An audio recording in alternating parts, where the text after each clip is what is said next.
Profanity Nation. Yeah, it's the new era of man for some old school fans with a new school brand. We got money on the mic with the plan in hand. And Stat Pat to his left, they go hand in hand. And to the right, we got Simpster, he putting it down. It's the Profanity Nation, we running the town. Yeah, It's the Profanity Nation. Profanity Nation. Hey, welcome to the Profanity Nation. We are the voice of the professional fan. As always, I'm joined here by my co-hosts, casual and hanging out, Mr. Money Mike. What's going on, Money? Hey, man, I'm good, man. I'm real nice and relaxed. You sure are. For no reason. For no reason. I'm Exactly. sober as I could be. Yeah, but you are ready to go. He's Stat fired Pat. up. Hey, man, I'm good, man. All right, Let's this roll. is going to be a wild show, everybody. Okay, so we've got a lot to talk about, of course. Basketball season is back. The NBA Media Media Days. Days have taken place for the Lakers and the Clippers. We're going to go ahead Who? and touch base on some of that. The entertainment world has changed and flipped on its head because, of course, the Sphere has opened. Yours truly was in the building on opening night, so we're going to go ahead and talk about that, what that experience was like, what the venue's like, and go from there. But let's get started with what everybody wants to talk about, guys. Lakers. Lakers Media Day has hit. Stat Pat, we are looking good. We're excited about this year, obviously. Nothing huge necessarily came out of Media Day, but we didn't expect anything huge. No, not at all. No, anything huge. However, I like some of the rhetoric Okay. that I'm hearing from people that I'm supposed to hear good shit from. And so, like, Anthony Davis saying that he's heard the talking from Denver and how they were chirping and how him and LeBron have basically talked about it and said they can't wait to play Denver. That is eye-opening. That is causing a little bit of, ruffling some feathers around the league because at this point in time, they got to put up or shut up, right? You're talking about you heard the noise. You can't go on the first opening night and lay an egg. At this point, you're on notice because now if you are saying that I heard the chirping and now I need to go ahead and I got to answer the chirping, then your game better be 45, 15, and 3-block shots or some crazy number to make them look like they're on a a snooze fest on the ring night. We got to make sure that if we're talking that shit, we got to back it up. And I'm intrigued. I'm going to see that. I like that Davis did that and set the bar high. Yes. For the team. Money Mike, thoughts on Anthony Davis? You're usually a guy who likes the talk. You liked what Darvin Ham brought to the table when he was hired. Yeah. So, So it's very interesting to me. First thing that's key is there were two things. They said LeBron and AD are 100% healthy. Yes. That's what they said. AD said he plans to play all 82 games. Yes. But he wants to be there for his teammates. How about he be there for himself? I understand he wouldn't be there for his teammates and all that stuff. But are you doing it for you so you could go and dominate, maybe be in the running for MVP or be in the conversation or defensive player of the league? Be there for yourself, AD. You've been there for your teammates. That don't help. Yeah. I need you to be there for yourself. Am I wrong for you to say be there for yourself? Talk about I want to, because when you say you want to be there for your teammates, to me that lets me know okay, I don't feel good, but I just still want to come out there and I'm not going to really perform and I'm going to hurt myself more. You know what I'm saying? Be there for yourself. That I don't like that him want to be there for his teammates. So if I'm correct, what you're saying is his motivation to want to play all 82 games, whatever it is, it should be for himself and his own record to play, right? As opposed to just to be there for his teammates. Well, yeah, I don't care as long as he's saying it and going out there and going after it. But talk is cheap, so we need to see them go out there and do it. I don't think, based on what I can recall, unless you guys can correct me, that we've ever said AD should be playing right now, but he's not. he's not really hurt. No, he's always been hurt. Yeah. The problem is he gets hurt. Yes. With Kawhi, there's been questions: is he actually hurt, or could he have played? Right. You know, but I don't think that's ever been a question with AD, has it? No, I mean, like you said, I think AD is always hurt. But to go back to Money's point about being there for his teammates rather than being there for him only himself, I can see both ways. Of course, I like the fact that he is conscious of him letting the team down when he's not playing. At the same time, I'm kind of like you. I need a little bit more fire from you to be like selfish. Now, of course, like I keep going back to this, but we go from Magic Johnson, which is the ultimate teammate, to Kobe Bryant, which literally is, people used to call him selfish. Now, of course, now we have now morphed the legend into now selfish to now the Mamba mentality. And so now we have now dressed it up into something else. So now we are looking at people that do not have that quote unquote Mamba mentality. And, I just feel that it's good for him to be there for his teammates, but I need you to have some accolades. I need you to go for defensive player of the year and get that. I need you to be in the MVP running and go for it, be like part of the conversation. Like, I need you, if you're going to play the 82 games, don't just play and get me, 19 points, 12 rebounds that night. You need to be 25 points, 26 points, 15 rebounds, at least 2-3 block shots a night. And that is just normal, which he can do. What it's going to take. What he has to take. Well, yes. In order for us to get to where we got to go, he has to be the best player on the court at all times, no matter if LeBron James is on the court. LeBron James can't, for us to win a championship, LeBron James can't be the best player on the team. Mm-hmm. I'm just saying it can't be. Well, yeah, 100%. LeBron James cannot be. I also want to talk about the guy that said he felt wanted. Did you hear about that? Yeah. D'Angelo Russell said he felt wanted. Okay. Mm-hmm. Well, listen, I'm going to tell you right now, D'Angelo, I didn't want you. Okay. I'm just letting you know I didn't want you. I saw what your performance was in the playoffs, which is, the clutch time, grinding time. I ain't hating. You didn't perform. Hey, I didn't want you, D'Angelo. So listen, you felt wanted. I got that you felt wanted. So since you felt wanted, you need to make me feel like, oh, yeah, they made a good decision, because you laid an egg all playoffs. It made me not want you. And I ain't hating. Not be worth what we gave you. So I'm just putting that out there right now before season started. D'Angelo, I need you to perform and play some defense. And if you can't shoot threes, get a rebound, make a good assist, make a layup, do something, because I didn't want you, D'Angelo. So. Well, you know what I found? What was interesting that's come out of media day and so forth is that apparently 4 of the starting positions are already locked in. I kind of thought that at least 1 or 2 would still be up in the air, and one that I thought would be in there wasn't. So of course you've got Braun and AD, starting, and then he's throwing Reeves in there and Russell. So now there's that 5th spot, which could be the Hachimura or something, but I actually thought that there would be more of a competition maybe before he gave it to D'Angelo. But apparently he's locked in, and Ham liked some of what he saw, and I'll give him 25 games, and then I think AR is going to be out there. He already is. He's starting. But you mean Gabe Vincent? I mean Gabe. That's what I mean. There you go. No, we'll see. I believe that is what he's doing. It's you're the incumbent, so we're going to give you. I'm not going to, based upon your last playoff series, I'm not going to bench you for the new guy. Why not? Because why are we doing that for the new guy?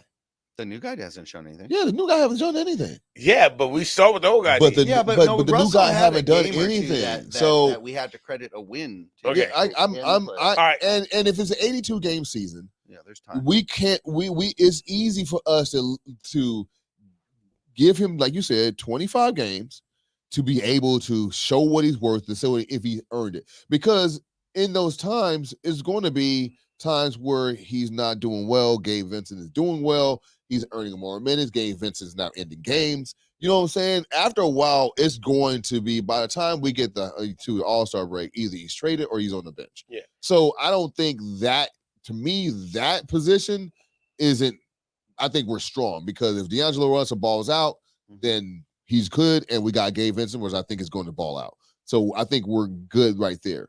Going back to what you were saying, Simpson, is the fifth spot. We can do a lot of things with that fifth spot. Matter of fact, I think they had their first practice today, and they said that Vanderbilt was in the starting lineup. So, and not Hachimura, which everybody thought that Hachimura should be there. Hachimura also said that it really doesn't worry about if he's starting but the minutes, the amount of minutes, amount of time, who's finishing the game. That's how it should always be. And there's and so I think that Hachimura there's a lot of things he can go for. Sixth man of the year. He can also go for the most improved player. So he has his own agenda that he sounds like he's hungry. One thing to me, and going back to that, to hungry, I feel a hunger with this team that I haven't seen. First of all, they feel healthy, they feel good. There's they got the camaraderie from last year. They're ready to go ahead and take off where they left off last year. But everyone has a chip on their shoulder for some reason. Oh, well, you have Malone stoked us there. Cam Reddish. Yeah. He's like, you guys sending me out the pasture. You don't think I got something to take? I'm going to show you. Christian Wood, okay, I'm on a minimum. Nobody wanted me. I'm going to show you what I got. D'Angelo Russell has to prove who he has. Austin Reeves is getting hated because he feels that he's just a product of Laker marketing. So he has things to prove. AD is, street clothes. He hasn't done anything. He's alternate days. You know what I'm saying? He wants like all these people have things, and I'm really surprised that everyone is like, okay, let's get after it right now. And I haven't heard or seen that for the Lakers in a while. So yeah, it's an interesting. I really feel good about this. I mean, they're no lower than 3 in the West. No lower than 3 in the West. Bench mom, we're always talking bench mom, bench squad, whatever it might be. The bench. When the bench can come in, and we've talked about this before, maintain the score or even grow the lead. That's when teams win. That's championship teams. Hachimura, Gabe Vincent, Cam Reddish, all these guys coming off the bench, and mix them in with an Austin Reeves and so forth. It makes sense. Not to mention what we talked about last week. We always talk about getting off to a good start. Well, if this team wants to get off to a good start, they can do no better than to bring in the incumbent who already knows the offense, played last year, played with LeBron, played with AD. Let's give that a shot. One thing that's definitely going to happen is Gabe Vincent is going to continue to learn the offense in that time and get comfortable playing with AD and such, so that if he does have to take over that starting role, it'll be more plug and play.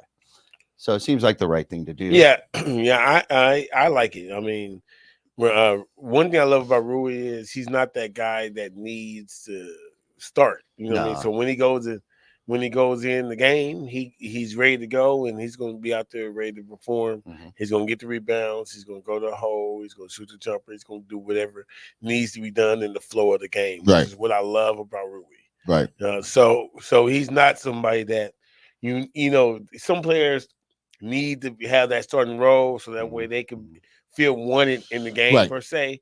So that way go ahead. But Rui's able to find his place to what's needed at the time. So yeah, I think him coming off the bench would be great. Yeah, it helps with the squad, like I said. So when you're, it's so important when your stars sit down, when your starters sit down, that lead or score doesn't get lost, because it zaps all their energy, coming out of it. We didn't even talk about. I said we have also on that same bench. We got big men. Yes, we haven't even gone there. We got big men on the bench. We have Christian Wood. We have Jackson Hayes. We have big men that is going to be able to come in and produce and give us some minutes, quality minutes. Like some offense, not just be placeholders. Like, I love Gabriel. Don't get me wrong, and he held it down after when Thomas Bryant got he held it down, but he was limited. We know he was limited. He was not enough to be even playing in the playoffs. So now that we have legitimate NBA bodies coming off the bench, I mean, the Lakers are the most deep team in the league right now, and I think they can mix and match. The only thing that can surprise teams would be if the Lakers somehow magically able to shoot around 38 to like say about 36% from three as a team. If they can get a 3-point consistency from our team, the sky's the limit. And I really if they think can get one or two guys to they just be could hot just from be three hot this from season. all season. Yeah. Not a KCP kind of hot. Not a Danny Green kind of hot. None of that. Not a streaky Not hot. a streaky hot. No, just But consistent. we want not a Malik Beasley We hot. don't need 11 threes in a quarter. No. We just need them consistent each game. Can we You're count wide on open. it? You get 5 threes, you're wide open. Can you hit 3 out of 5? Can we count Wide open threes. We're not talking about contesting. I don't need you to shoot them in his face. Exactly. Can you hit 2 out of 4 threes if you're wide That's open? it. Just do it. Please do it. And make sure we're in rebounding position. All right, guys. We're going to take a quick break. You guys are stuck with us. No problem. We've got more NBA to talk about. Of course, there's been a huge trade that finally went down. We'll talk about that when we get back. So don't go anywhere.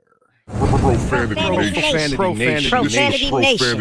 A podcast for the fans, by the fans. Dive deep into the topics the other shows miss. Raw and uncensored. And he's going to play team ball. His legacy is at stake. Rare, hard-hitting interviews with players, coaches, and you, the super fans. I'm not hating. I'm like, okay, cool. Good. 3 championships in 5 years. You're more than good, bro. Profanity Nation. Listen live or subscribe on your favorite podcast platform. Powered by Jesse Brown of Keller Williams.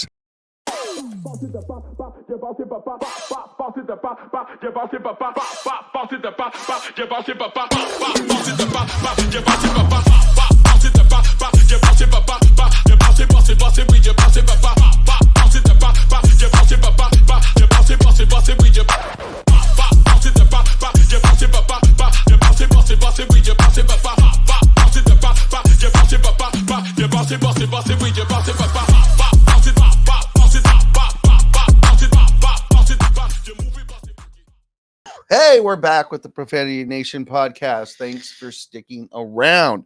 Okay, so the big news, of course, everybody was wondering what's going to happen with Dame Lillard. What's going to happen with Dame Lillard? Well, guess what? He's been traded to the Milwaukee Bucks. He is now paired up with Giannis. But you know what? I want to let me bring up something. Though. I was talking to Stat Pat off season. Like Dame Lillard being traded to the Milwaukee Bucks has shown me and probably him that he is a 1A, 1B superstar. And the reason why I'm saying that is usually when a one without a letter behind it, they go to where they want to go. They force themselves over to that place. And we all know that Damon wanted to go to Miami. And that was the only place he wanted to go. And he went to Milwaukee, which is a good contender. He probably settled for that. But he did not get what he wanted based on his demands.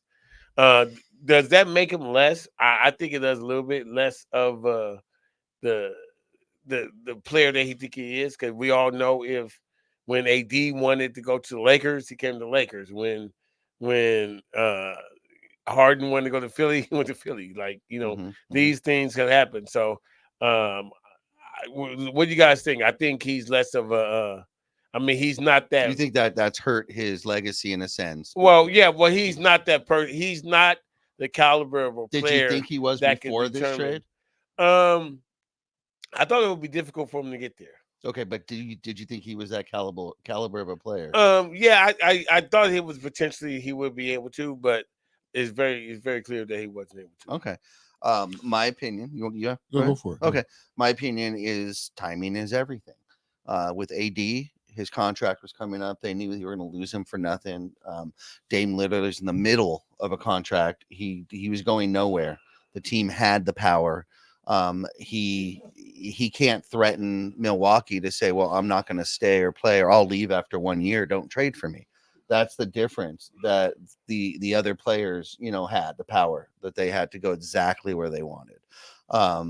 I think the fact that he even asked or made a demand is strange, because he has no power there. Go ahead, Steph. Yeah. I also think in those situations, Harden going to Philly and AD going to Lakers, both of those situations, they had tradable assets. They had players that the other team thought Wanted, that there was coveted. something they wanted. I mean, Absolutely. we had Brandon Ingram, we had Lonzo Hart. Ball, Josh Hart, and then we had a plethora of first round picks, right, and pick swaps. Same thing with with Philly. They basically stashed those they were stashing those picks, right? And Maury was going to trade those picks for a superstar like Harden, and he did that. And I think that Miami did not have multiple first round picks and the assets that they thought they were covered. They were covered. They didn't like a Tyler Hero led Nobody's deal. asking for Tyler. And especially if that's the crown jewel of the package. You can't you can't give up a Dame for a Tyler Hero and some it's not like I go back to one of the worst trades, and it was a Laker trade, and I'll just go ahead and bring this up. The Shaq trade, I think it was the worst trade that I've ever been. I mean, I've seen and got a ball. I mean, I think it was just the worst trade. I mean, it could have got. I mean, at the end of the panic trade.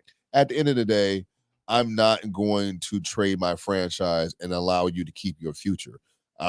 You're gonna have to make that work with Eddie Jones. I'm sorry, I'm gonna take Dwayne Wade, and that's it. If you don't want Dwayne Wade, I mean, we're hanging up the phone. Like that's how the negotiations should have been. And you know what's so sad about that, because you hear that they were reluctant to give up Dwayne Wade, but if we would have, they would have done it. We would have pushed it.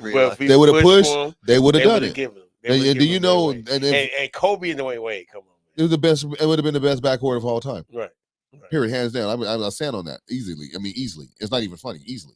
We did go on and win with Lamar. Yeah, that's cool. It took Powell. Well, That's cool. That's cool. It took Powell. That's It's cool. a Powell. That's cool. And Karan Butler, I was at the other side. I love Karan. Feel all that. Karan Feel all that. but- Feel all that. I feel all of that. You put Dwayne Wade and Kobe Bryant in a triangle offense, and we wreck everybody. Yes. Yeah. So we have 5 or so 6 yeah, in a so row. it doesn't even matter at this point. But Yeah. going back to Dame being traded to, sometimes what is that song? I mean, you know the song, right? The Rolling Stones song. You can't always get what you want, but if you try Get what you sometime, you get what you need. Yeah. And at this point, he has to be looking at the situation. Yeah, it's not South Beach. Yeah, I'm gonna have to be eating these bratwurst all the time in Milwaukee, but at the same time, I'm looking at this cat, And I have a chance to. and I got a chance to run this if I really, really try hard. All you got to do is be a viable number 2. You still got Middleton there.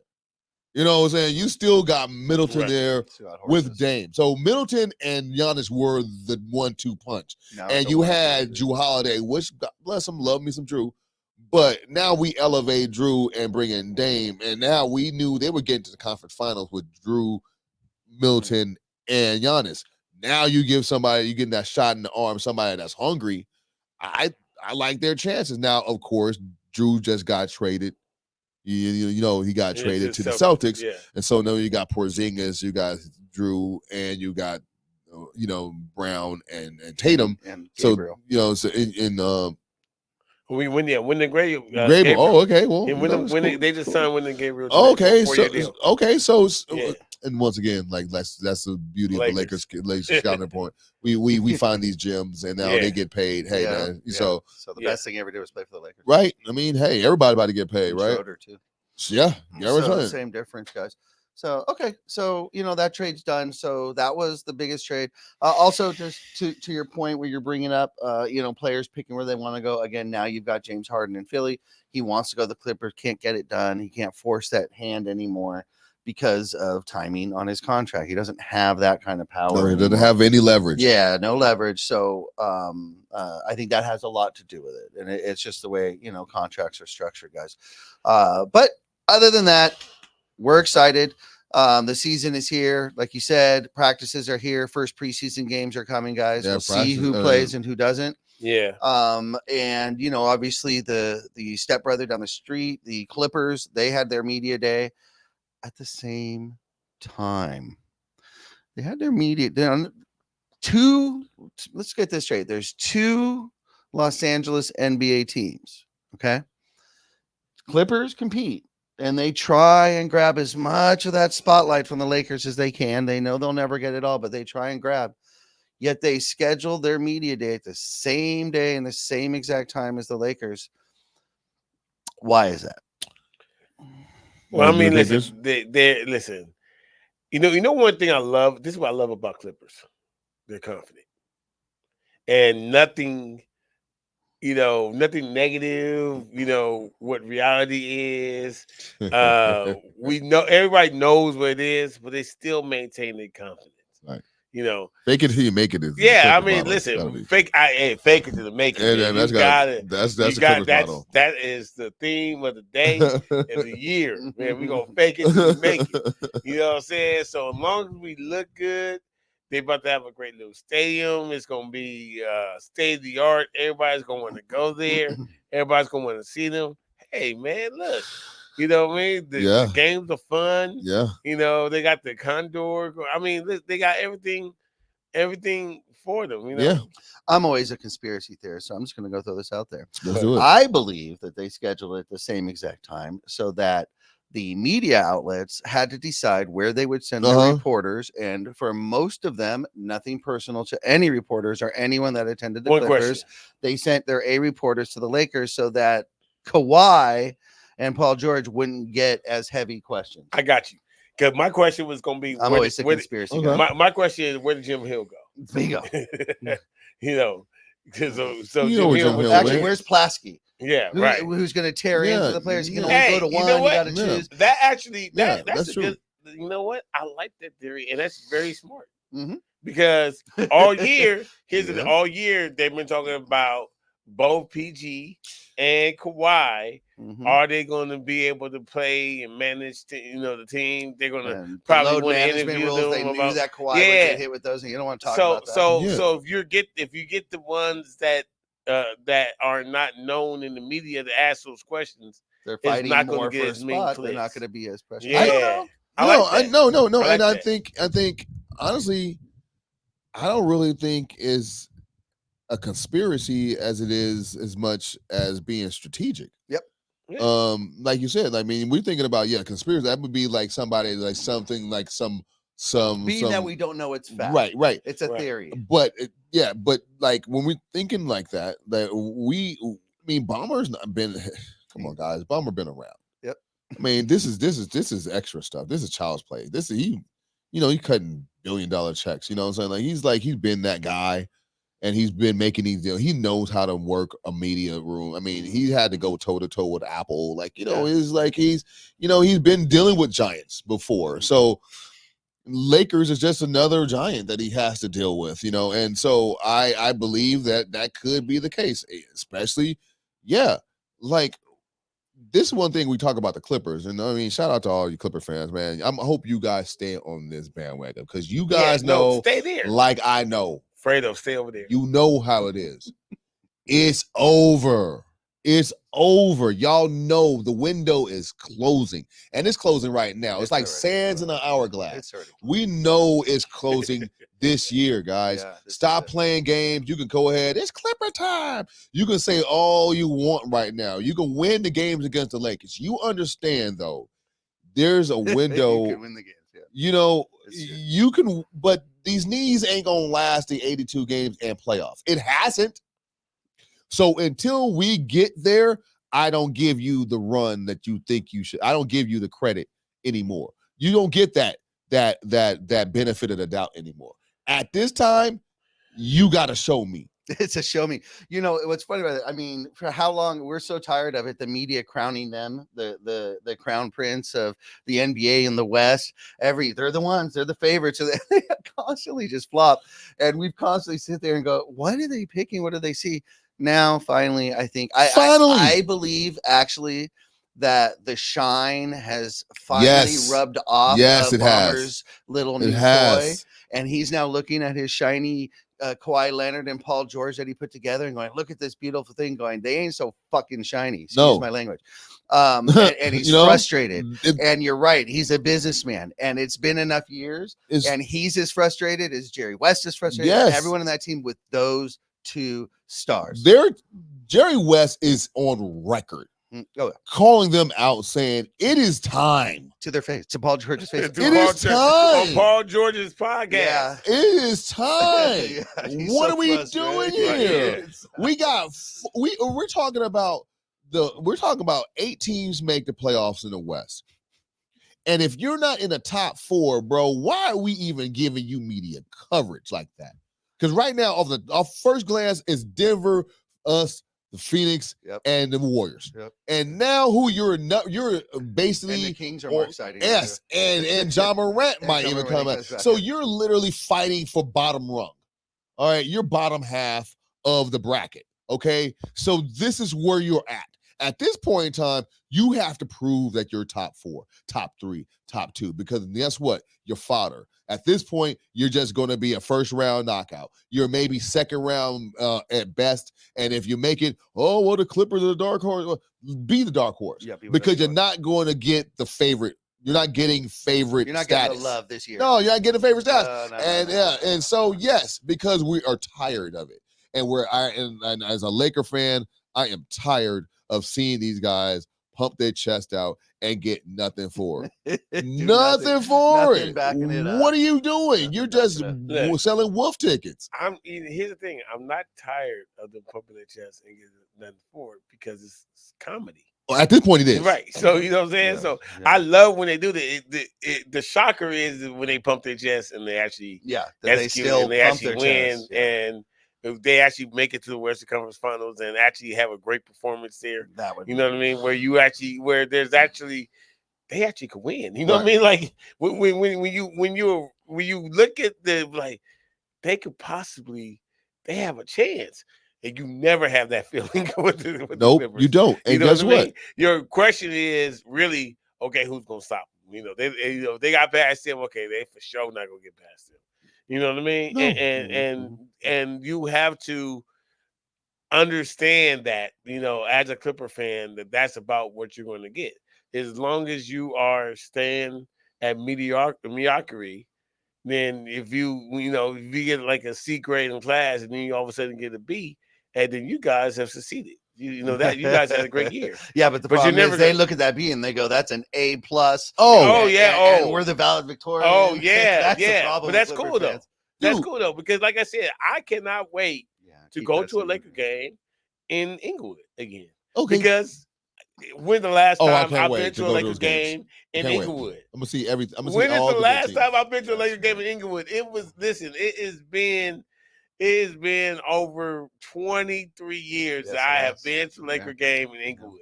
So I can't wait. Thank you guys for bringing back the Lakers back to Inglewood. So look at this right now. So you have a squad that literally put up division titles banners.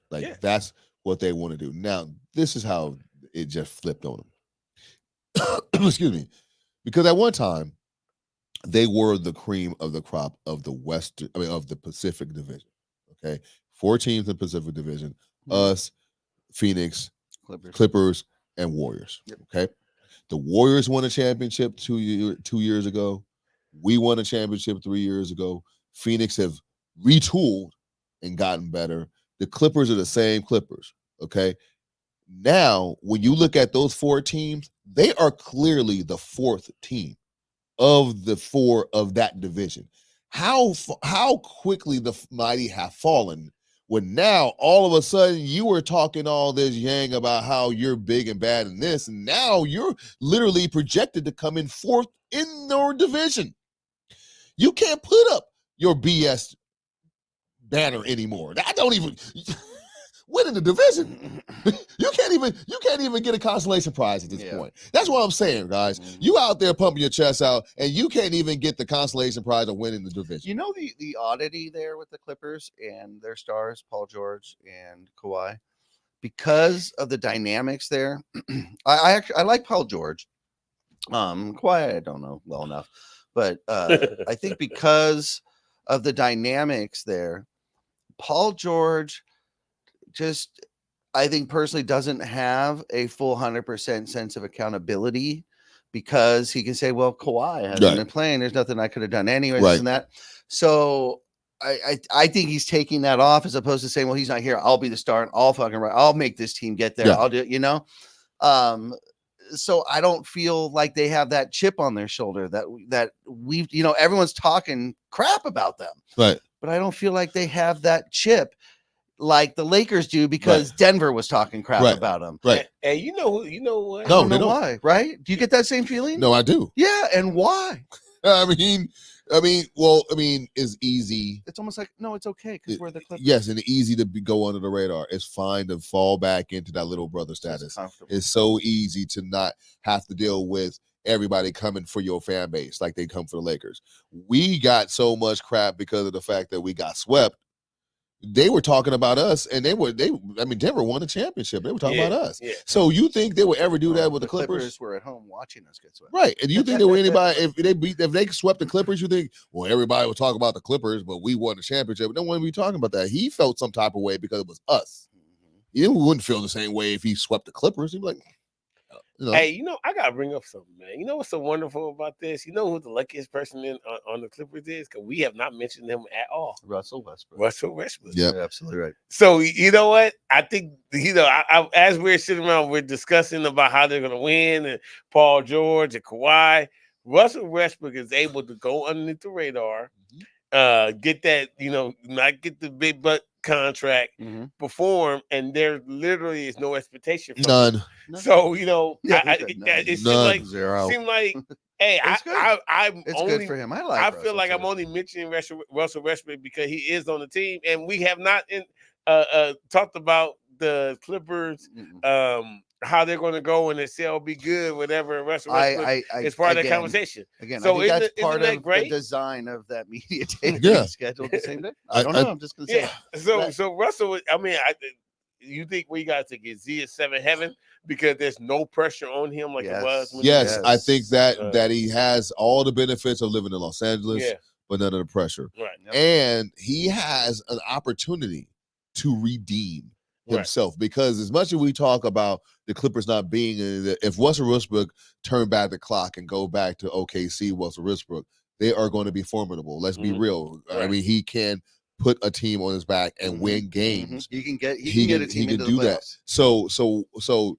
yes, Kawhi Leonard feels like he's absolved. Like he's pretty much he's Teflon. Like nothing's going to stick to him. He doesn't care if he's out for having. He doesn't care what you. He doesn't care. I love people. Doesn't care. Like, but at the same time, like, dude, like he's so. No, you don't want him on the team. He's so apathetic. It's just like there's no caring. And then you have Paul George like, well, he called me over here. Yeah, like, I'm that's good. what I'm saying. He wanted me. I was cool over here. Would you have said no? Yeah, I'm over here. I get to go back home and I get to come over here. Like, so I just don't feel like there's that accountability. No, it's no accountability. And it's just because at the end of the day, let's be real, there is no more championship aspirations. If they win a championship right now, it is a fluke. It is a nice to have. It is nothing. There's no pressure for the Clippers to win a championship.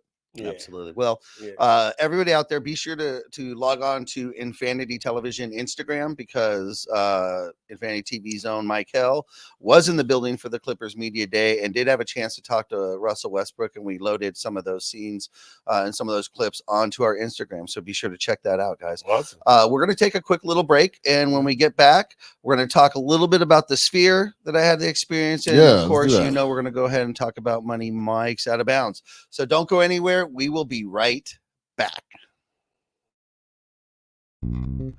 United One Protection Services. With over 30 years of experience, United One Protection Services has more expertise and knowledge than the other security companies combined. Residential, commercial, municipal, or institutional, United One Protection Services does more than just security. We protect your livelihood. United One Protection Services.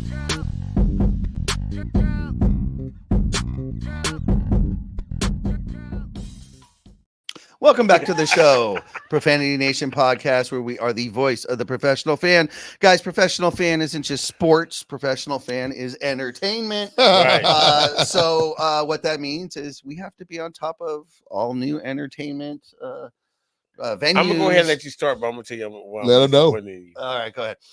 Okay, so as I stated in the beginning of the show, and we all know now, it's everywhere. The Sphere in Las Vegas has opened. James Dolan of Madison Square Garden and New York Knicks fame has gone ahead and built his little project over there. 8 years in the works. This started in 2015, guys, and then was held up by COVID. But if you haven't seen or heard, it is the largest spherical building in the world. Inside of this, by the way, guys, they can fit the Empire State Building. No, excuse me, Statue of Liberty inside. So there's enough space to fit the Statue of Liberty inside of the building. That's how tall it is. On the outside, if you haven't seen it, you got to look it up. You know, it's a whole screen on the outside, and they've made it an eyeball. And of course, that launched on July 4th, so I'm sure you've seen it. But September 29th was opening night of the inside, and U2 was the opening band. Great iconic band, obviously. So the guest list was insane. Oprah Winfrey, Paul McCartney, LeBron James, Dr. Dre, Snoop Dogg, Bon Jovi. It keeps going. Okay. And that's for you two. Number one, respect, but because of the venue. Yeah. So the venue is, of course, a screen on the outside, but on the inside of the dome, it is a screen all the way from the floor up, over, behind your head, and then around. So it's all encompassing. Beautiful venue, guys. You walk in, it's beautiful. It's all with purple lights, nice decorations, escalators get you where you need to go. Plenty of bars, lots of bars. Okay. Hopefully that remains, because normally getting a drink takes forever, but at least for opening night, there was a bartender at every station. Okay. And they're just looking for people. So the lines went really quick. Actually, it wasn't a problem. So as you're walking in, it's gorgeous. You feel like you're in a futuristic building, that's for sure. Yeah. And then the entrance going into the actual theater itself is similar to a movie theater. It's dark, and it's a dark tunnel, and you go and you turn left, and then you enter in. Upon entering in, it's breathtaking, guys. It's absolutely massive. They had a sort of Roman background up on the screen. That is really impossible to tell as you're walking in if that's actually a Roman background or a screen. Yeah. In fact, people were asking, they're like, do you think that's just the background, or is that the actual screen? Obviously, we knew it was a screen if you knew how it was built, but absolutely gorgeous, massive. We have video of that also on Infanity Television Instagram. You can catch a few videos, and we'll release more of that. But amazing, guys. The two things that this venue has that they state is the screen inside is 16K. So no human eye is actually seeing a screen like that until now. Okay. So the technology there is beyond. And I've got to say that there were scenes during the show when they projected daylight, nighttime, whatever it is, you believe it. The colors are as close to true as I could possibly say. It feels like daytime when they project daytime. It feels like nighttime when they project nighttime. Because of the technology and the scope of that screen, they can take it and make it feel like a dome, but then at times they made it feel square, and it felt like the roof was coming down on you. Other times it was triangular, and you can't tell depth in that case, so it's all just you lose that perception. Crazy. But absolutely stunning visual. How was the sound? That's what I was going to get to next. That was the next part that they're spectacular for, is their sound. Yeah. The sound is supposedly the newest technology, sound beam, something along those lines. It was spectacular. Now, when you're talking spectacular, compare it to concerts and venues, right? Now, we both just took in Ed Sheeran. Yeah, so Ed Sheeran. It's a whoa. You couldn't hear what he was saying. Yeah, that's what it sounded like. It sounded terrible. Dig it all, I was like, oh, that's the song he's singing. Exactly. At this venue, I can tell by the melody. But you had to listen. At this venue, regardless of where you sit, it sounds literally perfect. So exactly as they're reproducing the sound. So if you have a band out there like U2, a band, maybe if you're into metal like Tool, something like that, a band that is so meticulous and particular about being perfect, then you're going to hear all of that, just like you're listening to music in your car. Okay. No distortion. Nice. No, you sometimes you're at a concert, the highs get really high and everything just flattens out and just blends together. Yeah. None of that. No overwhelming bass. And while it was loud, because it was so clear, it didn't sound as loud. Okay. So it is loud, but it didn't sound as loud. So it didn't hurt your ears or anything like that. those are the two things it has going for it. If you had to equate it, Mhm. when I think about sound, I always go to the Hollywood Bowl, and that's like my kind of like go-to when it comes to best sounding venues. How in comparison, what do you think? Is it just a different, like, I mean, because I know you with the amphitheater, you get the outside noise a little bit, Yeah. so you just kind of not muffled, but it is some kind of interference. I would equate it more to listening through headphones, actually. Okay, so Yeah. like that. Yeah, I would equate it more to listening through headphones, which It's crystal like that. Crystal yeah, clear. exactly. Which some people may not like, Okay. to be honest with you. You know, I brought up Tool. Let's say Tool band, they're meticulous. When you go to see them play a show, they sound exactly like the album. Some people want to hear the distortion and the difference in a live show. Yeah. Right. You know, you want to hear the live aspect Right. of it. Here, if there's a mistake, you're going to hear it. You know, that's for sure. Okay. The positives are the visuals, the sound, absolutely. The negatives, the only really negative is exactly what everybody has brought up a lot of is what are you looking at when you're there? Where are you that's what looking? I was going to say. You know, and the band addressed this. Obviously, they knew this was a factor. So the way that the band addressed this on opening night was they played 5 or 6 songs with visuals. Then they shut the entire screen black and only had the stage lit from back and around, and then the stage lit up and had visuals, but kept it there. So now you're looking at it. Then went back to visuals for the rest of the show. So they're aware of that issue, Okay, right? yeah, Otherwise, yeah, they wouldn't have done right. that. For me, I think it was an incredible experience. I'm thankful to be there opening night. It was amazing. I have great video. We'll release more. I had a 360 camera in there, so it's amazing. But I would be more excited to go back and see the movie that they produced for that venue Yeah. than I would be to go back and see another concert. Okay.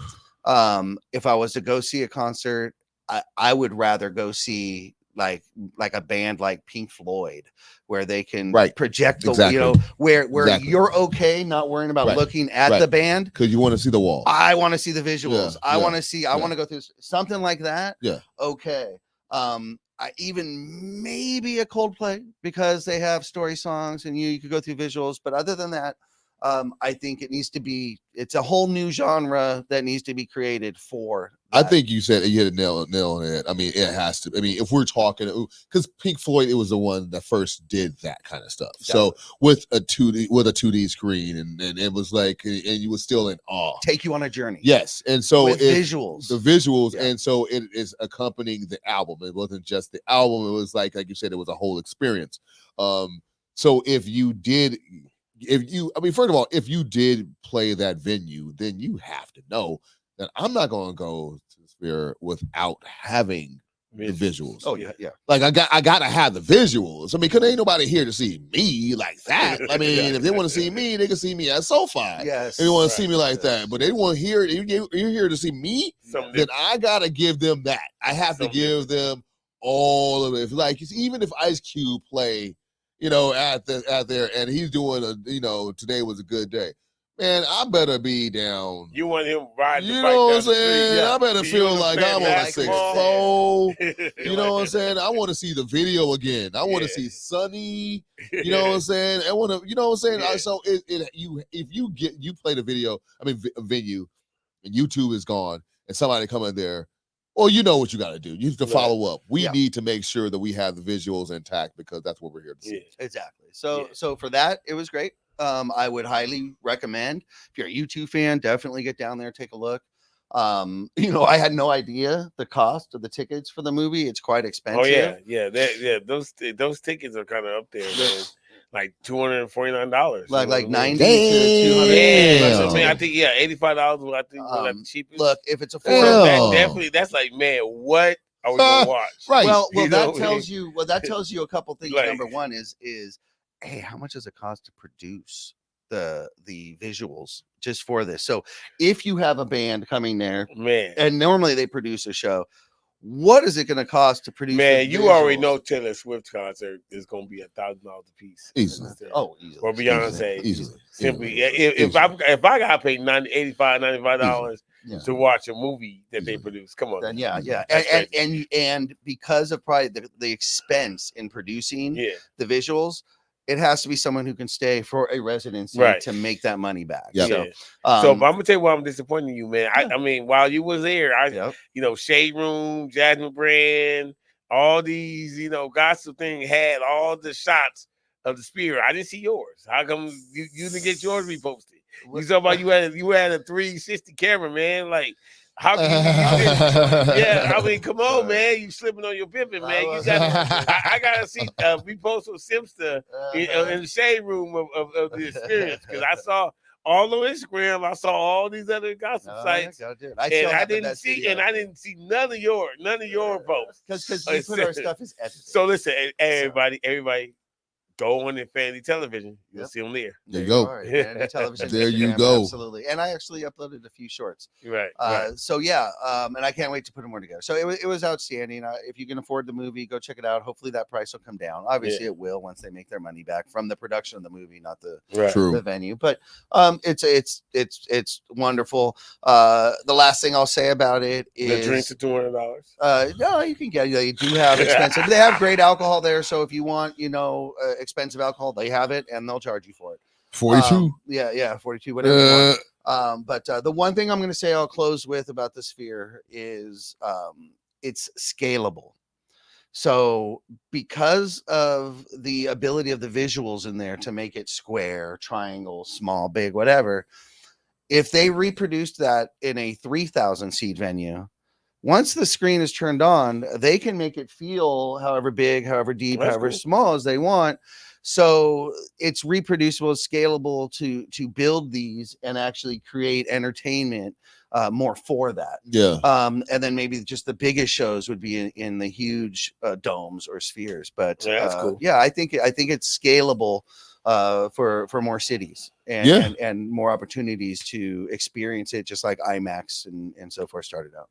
Yeah, it was when you go to I know when I went to the observatory and you see the planetarium. You had the planetarium, so it's kind of like the experience where you're like just looking up and you see all the stars and you kind of like taking a journey, whatever.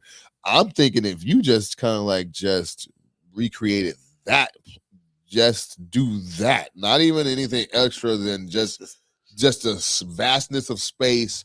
With all of these, take me to Jupiter. Go ahead and show me the little hurricane and that keeps still happening. And show me all of these different things, the Saturn rings, and they can definitely do it because there was a time when they put the Milky Way up there. Yes, that's what I'm saying. Okay, so I mean, again, it's hard to tell real from not. It's 16K, people. The eyes have never seen this, so when you're in there, it's a screen, but your eyes don't know the difference. So when it's daytime, nighttime. You see visuals. You see Bono, the size of a football field out there, but you can see literally the drop of sweat forming from that pore and dripping down. It's that crystal clear. That's crazy. The size of a football field. So it's amazing. So, see what you guys got out there. See if you guys can get there and check it out. It's worth doing if you can. But as we said, as always, we finish our show with a segment we call Money Mike's Out of Bounds. And that means Money Mike's is going to share his thoughts or opinions on a topic. And it's real easy. He just wants to know if those thoughts or opinions are inbounds or out of bounds. Yeah, I actually Money Mike, you got the mic. I want to have some fun with this one, man. Actually, I had out of bounds prior to we started the show, but then all of a sudden we got to talk about a subject. I said, wait a minute, I think this will be much better out of bounds. All right, perfect. So look. I got to thinking about all the concerts. You was talking about the Spear and everything, Beyonce, Taylor Swift, and all that. And we obviously been knowing the Taylor Swift impact, on Instagram. I don't know if you guys have been seeing it, but they're talking about all of a sudden everybody knows who Travis Kelce is because of Taylor Swift. Yeah. Even though Travis Kelce is won 2 Super Bowls, and he sells out more. He's probably sold out more venues than she has because KC sells out almost every game. So but literally he all of a sudden got put on the map. Okay. So here's my question to you guys: Am I out of bounds to want to see Taylor Swift go to the new Intuit Stadium and get a banner for the most amount of sellout shows before the Clippers? Ever get a banner? Am I out of bounds to say that you want to see it? I want to see Taylor Swift to get recognition and hug in the Raptors before the Clippers get anything. You're not out of bounds. You're just out of this world because it's never going to happen because that venue is going to be way too small for someone of the likes of Taylor Swift for many, many years to come. Yeah. So, but she can go back and forth. She can go. She's never doing that again. She's not. She's never doing it. Once you sell out, she's never doing that. In a row. She already did Staples, and that's when she was not even small. Her next one is she's going to stand on the top of the tallest volcano in Hawaii. And sell out Hawaii. There's okay. Let me rephrase it. Am I out of bounds to see somebody that's not big enough to get to do a football stadium, but a basketball stadium? Let's say a SZA. Yeah. She can't do stadium. Perfect. She can't. So if SZA gets a banner before the Clippers, am I out of bounds to want to see that first? No, you're not. I mean, we all want to see it. We always want to. We never want them to have banners. That's it. Period. You're just cheap. And I am hating. I am hating. That's all. Yeah. No, you're not out of bounds, but I don't think we need to worry about either of those happening, actually. Yeah, dude. But we'll see. Everybody, thank you for joining us so much. Be sure to follow us on Infanity Television at Instagram. Be sure to follow us at infanitytv.com. That's where you're going to find all the great shows. Be sure to check out The Breaks every day at 3 p.m. We've got Bolts Weekly on Wednesdays. You know what's going on. It's Infanity TV. So join us, be there, follow, subscribe, whatever you got to do. All right. Until then, Profanity Nation will be back next week, next Tuesday. As always, don't miss it. We out. Peace.